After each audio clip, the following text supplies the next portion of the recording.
Just as the first spirit reached out to touch him, a voice pierced the darkness. "It is a taboo for you to walk the land of the living." The spirits froze. Amadi's breath hitched in his throat as he turned, barely daring to hope.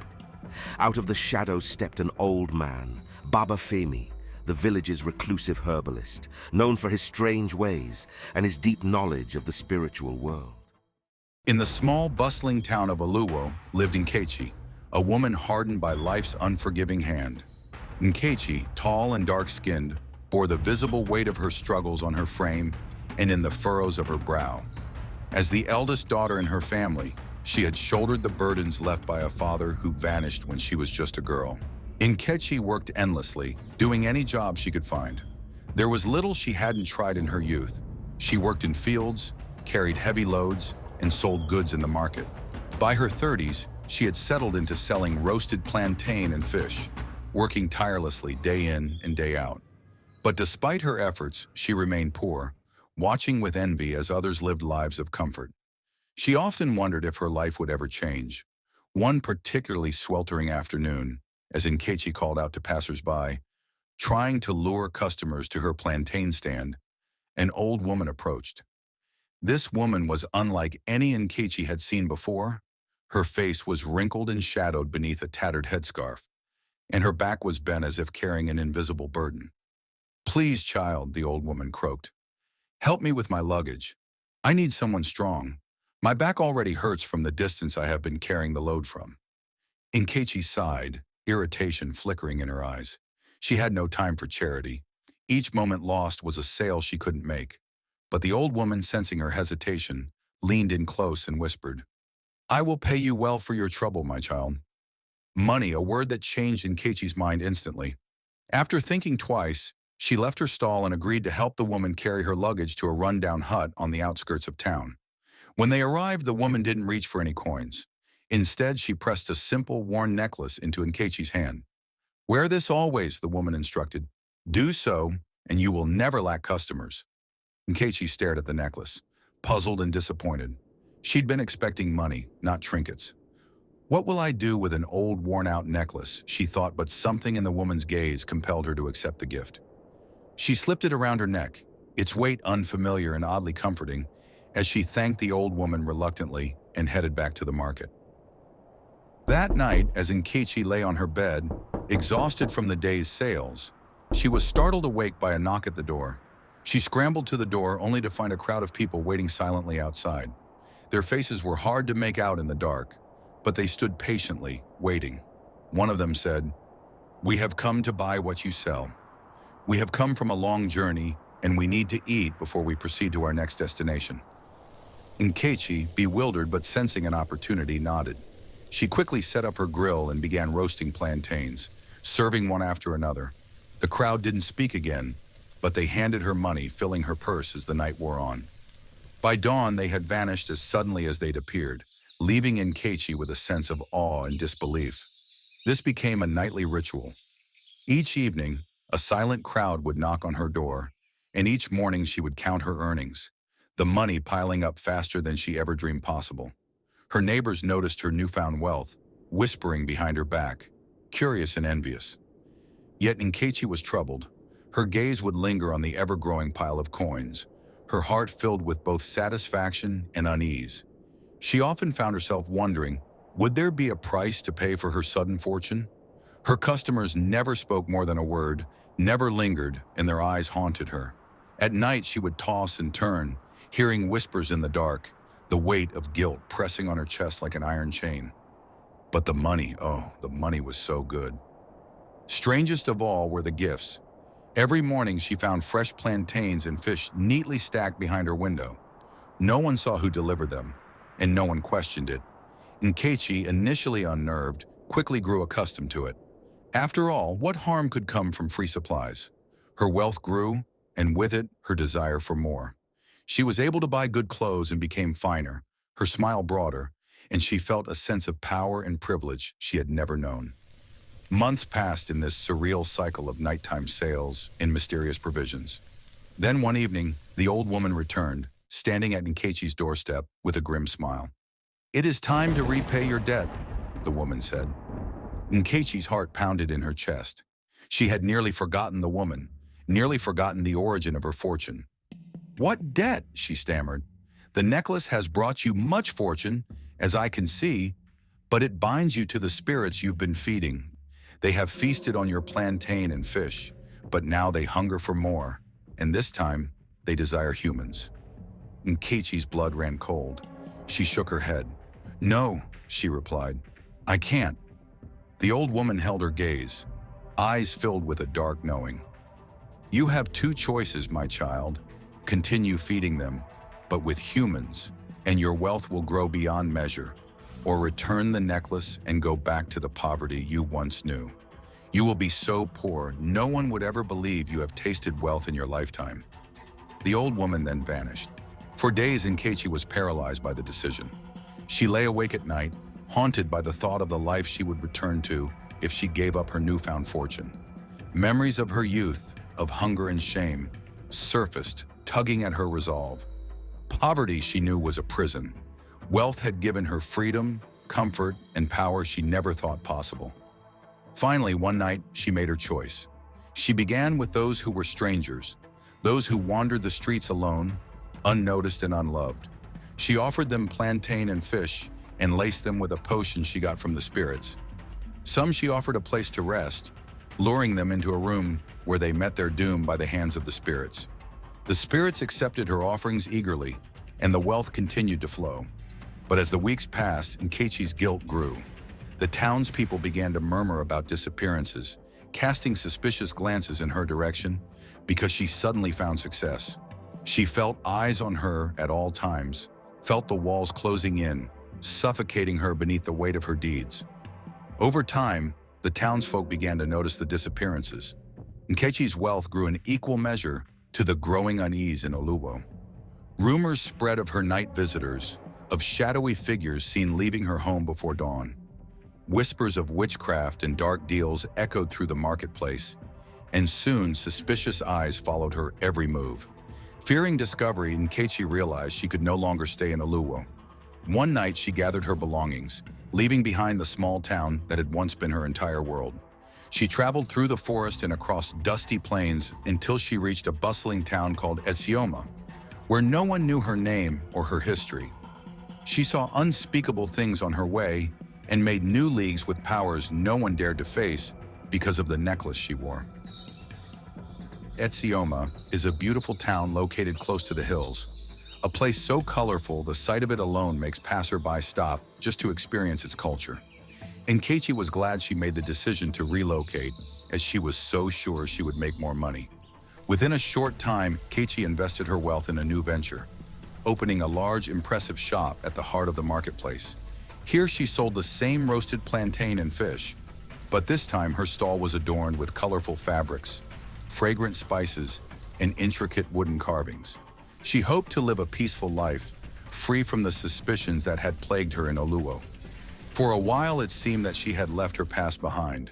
She settled into her new life, her wealth growing steadily as new customers flocked to her shop. Her neighbors welcomed her, praising her for the fine food she prepared and the vibrant energy she brought to the marketplace. Everything was going well, and to an extent we can say she had peace.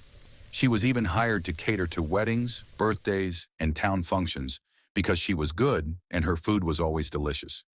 Competitors even became envious of her, but not for long. One evening, as she was closing her shop, she heard a familiar knock on the door. A cold dread filled her as she turned to see shadowy figures standing in the darkness. The spirits had found her once more, their silent eyes watching her as they always had, their presence as chilling as it had been on that first night in Oluwo. The spirits wasted no time making their demands. Nkechi's heart pounded as she realized that she would never escape them. She considered fleeing again, but she knew that no matter where she went, the spirits would follow. Nkechi resumed her dark trade, choosing strangers and travelers who wouldn't be missed. The spirits were pleased and her wealth grew. Her shop became one of the most successful in Etsoma, drawing visitors from neighboring towns. Her fine clothes and lavish lifestyle became the talk of the town, and Nkechi once again tasted the sweet intoxicating power of fortune. Not long after she resumed activities, strange occurrences began to spring up in Etsoma town. Children vanished with no trace. Tourists who came visiting just seemed to wander off, and no one had explanations of disappearances. Gradually, the people of Etsoma started to be on guard, closing shops early enough to avoid late-night movement, but not Nkechi. She would stay out till late night, and people seem to wonder what she does when the entire market has been closed. Myde, a young, tall, dark-skinned, hard-working farmer in Etsoma, also in his 30s, known for his bountiful plantain harvests. He'd come to town with high hopes, eager to build a loyal customer base. When he heard about Nkechi's thriving boli and fish business, he saw an opportunity. Her shop had become the most popular in town, and Myde was certain that supplying plantains to her would mean a steady income. One morning, he approached her shop with a sack of freshly harvested plantains. He greeted her with a wide smile, introducing himself and explaining his purpose. Nkechi welcomed him into her store. He began. "I hear you make the best boli in Etsoma. I thought you might like to buy some plantains from me. I will give you a good price. As a matter of fact, I can be your supplier both for fish and plantain. I have a network of business relationships I can leverage on, and you can be rest assured of getting the best rates." Nkechi smiled and appreciated his offer but declined. "Thank you, but I have all the plantains I need," she said. "And I don't think yours can be better than the ones I always get from my suppliers." Casting a quick glance over her shoulder, as if eager to end the conversation. "If you don't mind, I would like to get back to work now, as I have other customers waiting." Confused, Myde left, assuming she had a supplier. But as the days passed, Myde visited the marketplace from time to deliver to other customers. But he noticed something peculiar. Nkechi's shop never seemed to receive deliveries. Each morning, it was as though fresh supplies magically appeared, and her business continued without interruption. Myde's curiosity grew. He began asking the other vendors if they knew who supplied Nkechi, but no one seemed to have an answer. The vendors only shrugged and offered vague replies, as baffled as he was. Whispers circulated about Nkechi coming to town with a lot of money, as no one knew her past, but only her present. Determined to uncover the truth, Myde started observing her shop more closely day and sometimes night. He noticed that Nkechi never visited the market to buy produce. The plantains were even bigger than that of Myde, which made him more curious as to who her supplier was. By evening, she would sell out, pocketing more money than any other vendor in Etsoma. His unease deepened. Myde often saw her closing up late at night, a strange, almost haunted look in her eyes as she turned the key in the lock and slipped into the shadows. One evening, his curiosity overcame him, and he decided to follow her. The night was darker than usual. The village lay still under a heavy sky, the air thick with an unsettling quiet. Myde approached Nkechi's shop with quiet, deliberate steps. His mind raced, but his heart was steady. He had heard enough, and tonight he would have answers. The faint glow of the dying embers from Nkechi's grill cast long, wavering shadows across the ground. She was alone. Her workers had left. She was wiping down her counters, her movements slow, methodical, as though she was waiting for something, or someone. Myde stopped and noticed that Nkechi's necklace was glowing as if it held the sun within it. What sort of necklace would glow so brightly in the dark, he thought to himself. It must somehow be connected to the mystery surrounding Nkechi. Watching her for a moment, he took a deep breath, his fists clenched at his sides, and then stepped forward, his face hard with grim determination. "Nkechi!" She stiffened and slowly turned, her eyes locking onto him. "Why are you still grilling more boli this late? Are you expecting midnight customers?" Are you catering to ghosts, or what exactly? Nkechi's face turned pale as the words hit her. For a moment, the facade she had so carefully built seemed to crack, but she was quick to recover. Her expression hardened, her grip tightening on the rag in her hand. She didn't speak immediately. When she finally did, her voice was cold. You never seem to mind your business, Myde. You're a plantain farmer. Stick to your farming and keep that watery nose of yours out of my affairs. Myde checked if his nose was really watery. She then took a step toward him. I owe you no explanation, no answers. And as a matter of fact, I need you to leave my shop right now before you regret ever stepping foot into this place, she hissed. Myde's resolve faltered for just a moment as he saw something unnatural flicker behind her gaze, an almost inhuman glint. He took a step back, instinctively feeling the danger that surrounded him. I've been watching you, Nkechi, he said, though his heart pounded in his chest. I've sensed the shadows that gather around you at night. You think you can understand any of this? Nkechi's voice was low. You have no idea what you've stepped into, Myde. If I were you, I'd run far from here, before you become just another one of those disappearances that happen without a trace.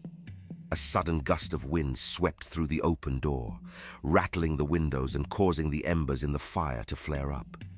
He was panicking, but not Nkechi, so it seems she understands the strangeness that surrounds her. Without another word, Myde turned and walked out of the shop, his heart racing as he disappeared into the night. But even as he walked away, he was thinking of Nkechi's threat on him becoming just another one of those disappearances that happen without a trace. And so Myde concluded that Nkechi was the mastermind behind the horrible things happening in Etsoma. But how can he prove this? The days that followed the confrontation were filled with an uneasy silence in the village. Myde became more cautious, avoiding Nkechi's shop during the day, but keeping a close watch on her at night. He couldn't shake the feeling that something dark and unnatural was at play, and he wasn't the only one noticing the strange occurrences. Rumors began to spread quietly through the village. People whispered about Nkechi, and the odd hours her shop remained open, with strange figures seen entering and leaving in the dead of night. But no one dared to speak aloud what they feared the most, that Nkechi was involved in something far beyond the natural world. One fateful night, a group of people disappeared, young men and women who had ventured out after dark and never returned. Panic swept through town, and this time, the elders were forced to acknowledge the growing fear. Myde knew, deep down, that Nkechi was tied to these disappearances. But without proof, he couldn't do anything. He decided to take matters into his own hands. He would watch her more closely, follow her, and find the evidence he needed to expose her. A search group was sent into the forests nearby and its surroundings in search of the missing people. But they returned empty-handed. When asked if they saw anything unusual, they said no. So they decided it was time to seek help from the gods, who see all things hidden to man. As the nights passed, Nkechi found herself growing restless. Each time she closed her eyes, shadows seemed to press down on her, their whispers crawling into her dreams. At first, she tried to ignore them, brushing off the murmurs as her imagination. But soon, the voices became louder, insistent, demanding to be heard. Her once broad smile became a tight-lipped frown. Her lavish clothes felt heavy, burdensome, and each piece of jewelry seemed to tighten around her like shackles. She began avoiding conversations, her gaze skittering over anyone who tried to talk to her, and she often muttered to herself, wringing her hands and casting nervous glances over her shoulder. Nkechi's wealth, once a source of pride, now felt like a curse. She started to question if it was worth the growing fear and isolation. The old woman returns. One evening, as she stood in her shop, she saw a familiar face in the crowd. It was the old woman. As she was trying to confirm, she heard a familiar creaking voice cut through the silence. "Still feeding them, are you, my child?" Nkechi froze. She looked the same as before. The old woman's eyes narrowed. "Did you really think you could escape your choices so easily?" Nkechi swallowed hard, forcing herself to hold the old woman's gaze. "I've done everything you asked," she stammered. "I've fed them. I've kept up my end. I have wealth now, just like you promised. But I am tired of running. These faces are haunting me. Why did you make this choice sound so easy in the beginning? I didn't even ask for this, but you gifted me a heartache, and now I feel trapped." The old woman's gaze softened, just for a moment, as though she almost pitied her. "You continue to feed them, and perhaps if you please them well enough, they might show you mercy." Her voice lowered, a chilling finality in her tone. "But if you fail them, you will be the one they feast on next. You have a bigger task, a task that will determine if you are worthy, or they will find another who is more worthy, because it seems you have grown weary. It's been 5 years of wealth and riches. What else could you possibly ask for that the spirits have not given you?" And Nkechi then replied, "Peace of mind." The old woman then responded, "Everything as a prize, Nkechi. To enjoy the rose, you must endure the thorns as sacrifice is a link in the chain of duty. You have chosen your path. You should have no regrets." With those words, the old woman turned and walked away, her figure disappearing into the shadows as swiftly and silently as she had arrived. And Nkechi was left standing alone, her heart pounding, her mind racing with the weight of her fate. She clutched the necklace tightly, its weight now feeling like a shackle around her neck.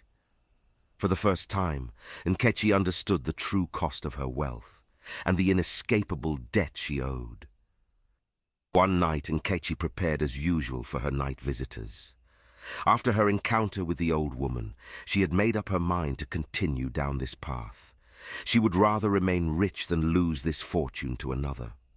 It was a full moon that night. Every full moon she normally receives more late-night customers, so she was ready to serve. With her boli and fish well seasoned and grilled to perfection, Nkechi was ready. She even prepared herself to talk to one of the visitors, who seemed to be the leader, each time they appeared. But to her greatest shock, no one knocked on her door that night. It was past midnight and there were no traces of them. This continued for days, and Nkechi began to panic because it was unusual. When night fell, Nkechi prepared herself for the unknown. The old woman had instructed her to prepare the usual, but this time, the spirits would not come to her. She would have to meet them in the forest at midnight. When it was time, she prepared everything in a big calabash, gently placed it on her head, and sneaked out into the forest. But she wasn't alone after all. Myde, lurking in the shadows, watched her every move and decided to follow her. She moved quickly, heading toward the dense forest at the edge of the village. Myde, careful not to make a sound, followed her deeper and deeper into the forest, where the trees became thicker and the shadows seemed to come alive. It wasn't long before Myde realized they weren't alone. Figures began to appear among the trees, barely visible, but unmistakable. They moved silently, creeping along the forest floor, surrounding Nkechi as she walked. Myde's heart pounded in his chest, but he kept his distance, watching in horror as she stopped in a clearing surrounded by these figures. Nkechi set down the calabash she was carrying and unwrapped it, revealing a bundle of plantains and what looked like raw meat. Myde's stomach churned as he realized what she was doing. She wasn't just feeding these spirits plantain. She was feeding them something far worse. Nkechi spoke to the spirits in a low voice, a language Myde couldn't understand. The figures moved closer, their forms flickering in and out of existence, their faces distorted and unnatural. Myde froze, unsure whether to flee or confront her. But before he could make a move, one of the spirits turned its head toward him, its hollow eyes locking onto his. Nkechi's head snapped up, her eyes narrowing in Myde's direction. She didn't seem surprised to see him. In fact, she smiled, a cold, knowing smile that sent a shiver down his spine. "So you couldn't resist, could you?" she called out, her voice echoing through the trees. "I warned you, Myde. You should have stayed away." The ground beneath him began to shift. Myde stumbled, his heart racing as the spirits closed in. Myde was trapped, and there was nowhere to run. This time he had overstepped his boundaries, and there was no escape as his feet became too heavy to lift. Myde braced himself as the ghostly figures advanced toward him, their cold, ethereal presence making the air thick and heavy. His heart pounded in his chest, his breath coming in ragged gasps. Nkechi stood motionless, watching with a cold, detached expression. Her smile had vanished, replaced by an eerie calm, as if she already knew how this would end. First spirit reached out to touch him, a voice pierced the darkness. "It is a taboo for you to walk the land of the living." The spirits froze. Myde's breath hitched in his throat as he turned, barely daring to hope. Out of the shadows stepped an old man, Baba Femi, the village's reclusive herbalist, known for his strange ways and his deep knowledge of the spiritual world. Few days before the confrontation, Myde made his way home from another evening, spent lurking near Nkechi's shop, gathering clues that he hoped would confirm his suspicions. His mind was tangled with questions, doubts, and a growing unease. He'd seen enough to know that something was deeply wrong, but without proof, he felt trapped in the shadows of his own fears. As he approached the final stretch of his walk home, he sensed a presence nearby. The faint sound of rustling leaves made him stop, his heart pounding. "Whoever you are, reveal yourself now before you face your doom," as he reaches for a knife neatly tucked away in his pocket. Out of the shadows stepped an older man with a calm but intense gaze. It was Baba Femi, the village's herbalist. Myde knew of him, as did everyone in the village, but they had never spoken. Baba Femi was a quiet man, known for his herbs and remedies, but rarely seen in the village unless summoned. Baba Femi regarded Myde for a moment, his expression unreadable before speaking. "The night is quiet," he said, his voice deep but calm, "yet your spirit is restless." Myde stiffened, caught off guard by the unexpected encounter. He hesitated, unsure how much to reveal to a man he barely knew. I didn't expect anyone else out here at this hour," he replied cautiously. Baba Femi's eyes narrowed slightly, a hint of curiosity flickering in his gaze. "You've been coming back late these past few nights. You seem like a troubled young man. I hope you haven't bitten more than you can chew." Myde took a step back, feeling his guard rise. "I have things to tend to," he said, keeping his tone vague. "It's nothing of concern." The herbalist observed him quietly, and Myde felt the weight of that gaze, as if Baba Femi could see right through him. "Sometimes," Baba Femi continued slowly, "the things that keep us up at night have roots that run deeper than we know." Myde hesitated. His curiosity piqued.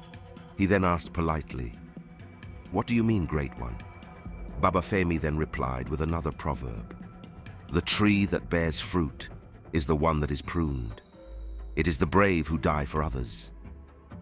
But the brave can also be regarded as a fool if he fails to realize that there are certain things beyond the reach of a mere human, such things that you seek, Myde." After a moment, Myde decided to speak. You work with spirits, don't you? He asked, his voice barely a whisper. Baba Femi nodded, his expression serious. I understand certain matters of the unseen, yes. It's part of what I do. Why do you ask? Amadi swallowed, his heart racing as he decided to reveal a part of his secret. There's someone in the village. She has customers who aren't from this realm. He struggled to find the right words, feeling foolish, but something about Baba Femi's calm presence urged him on. I don't know who or what they are, but they only come at night. And I think she's feeding them. Baba Femi's expression didn't change, but his gaze grew sharper, as though a piece of a puzzle had just fallen into place. Tell me more, he said, his tone gentle but insistent. Encouraged, Amadi took a deep breath. It's Nkechi. I've seen shadows coming to her shop after dark, and there have been people going missing. I can't shake the feeling that it's connected, and not to talk of her necklace that glows in the dark. Amadi shifted uneasily as Baba Femi's calm gaze lingered, absorbing every word Amadi had just shared. The mention of Nkechi's glowing necklace seemed to strike a nerve, his previously unreadable face now etched with a trace of concern. Yes, a necklace, Baba Femi murmured, his voice barely above a whisper, as if speaking of it too loudly might awaken something hidden. Amadi, you may have uncovered a darkness older than you could have imagined. Amadi felt a chill down his spine, but held his ground. What do you mean? Baba Femi took a step closer, his eyes glinting with a flicker of both sadness and caution. There is a tale, he began, his voice like a quiet wind rustling through ancient leaves, of a cursed necklace, a relic so powerful that it binds its wearer to the demands of the dead. Many have forgotten this tale, but those who still remember know it as Igbesona Owo, the price of power. Amadi listened, captivated yet disturbed, as Baba Femi's gaze turned distant, as though looking through time itself. Long ago, there was a woman, much like Nkechi. Her name was Adaora, Baba Femi continued.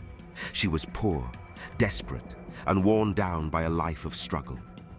She wanted more than anything to rise above her station, to escape the harsh hand life had dealt her.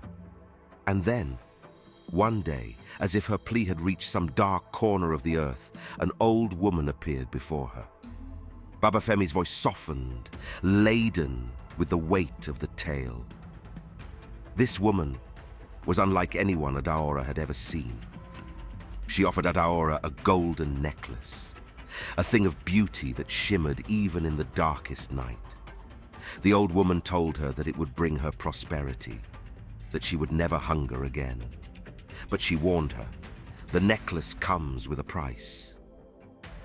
Amadi leaned forward, fully enraptured as Baba Femi continued. At first, Adaora didn't care about the warning. She was blinded by the promise of wealth, of power beyond her wildest dreams. But soon she discovered the price was more than she could have ever imagined. Every night, figures would visit her, shadows from realms unseen. They came to her in silence, and she knew what they wanted.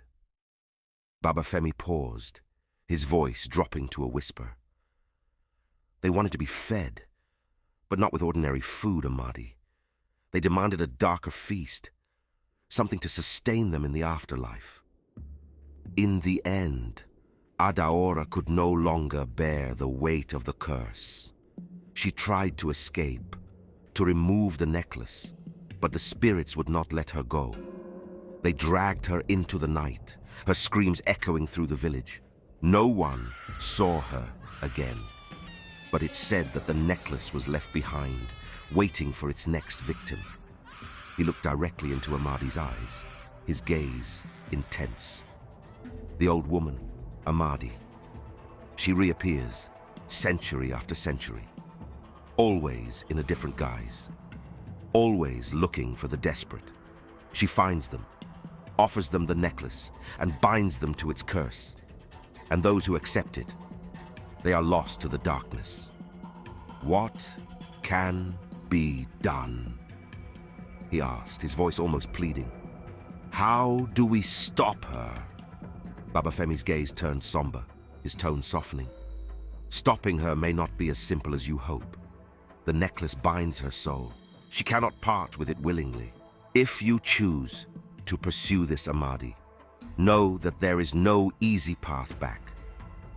Back to the present day, Baba Femi held a bundle of herbs in his hands, their leaves glowing faintly in the dark. His face was set in a grim expression, his eyes sharp and full of purpose. With a swift motion, he scattered the herbs into the air, and as they fell, they emitted a soft, glowing light. You creatures have no power over the living. It has become a taboo to have you walk visibly in the human realm, he said, his voice strong and clear. The spirits recoiled, their forms flickering like dying flames. They hesitated, unsure of what was going on. Baba Femi took a step forward, his presence commanding the space. "Begone!" he shouted, and with a final wave of his hand, the spirits dissolved into the night, their ghostly forms scattering like smoke in the wind. Amadi collapsed to his knees, gasping for air. The weight of the terror he had felt moments before was overwhelming, but relief flooded through him as the spirits vanished. Baba Femi moved to stand beside him, his calm gaze resting on Nkechi. Nkechi's face twisted with rage. "You're meddling in things beyond your control, old man. You don't know what you've just done." While she was still speaking, a chilling wind swept through, carrying with it the faint, echoing laughter of the old woman. Nkechi stepped back, watching as the shadows began to shift and coalesce around her. She felt a sudden, suffocating cold as the spirits circled her, their voices hissing in her ears. "You cannot leave us, Nkechi," they whispered. "Your debt is not yet paid." The spirits descended upon Nkechi, their ghostly forms wrapped around her, pulling her down into the shadows. Her terrified screams echoed through the night, and then, with a final, chilling silence, she was gone. Amadi stood in stunned silence, his heart heavy with the weight of what had just happened. He turned to Baba Femi, who placed a reassuring hand on his shoulder. "Thank you," Amadi whispered, his voice trembling as he realized how close he had come to losing his life. Baba Femi nodded, his expression somber. "Some debts are not so easily repaid, Amadi. Remember this night and let it guide you." The aftermath. In the days that followed, the people of Etsoma spoke of Nkechi's disappearance in hushed tones, passing the tale as a warning to anyone who would listen. Her shop was abandoned, her wealth left untouched. The townsfolk avoided it, fearful of the dark magic they believed lingered within. Deep in the forest, the necklace she had once worn hung on a tree branch, hidden from all eyes. Months turned into years, and there it remained, untouched, until one day, a heavy rainstorm swept through the land. The downpour loosened the necklace from its branch, washing it into a river that flowed past the village of Amokoku. Subsided. A young woman named Adama went to the riverbank to collect water. She noticed a glimmering object in the mud and bent down to pick it up. It was a necklace simple yet strangely alluring, with an ancient, almost magical charm. Mesmerized, Adama held it up, admiring the way it sparkled in the sunlight. She slipped it around her neck, feeling a strange warmth as the chain settled against her skin. Smiling, she went back to her tasks, unaware of the dark history tied to the necklace and the fate it had in store for her. Don't forget to like, subscribe, and share this video.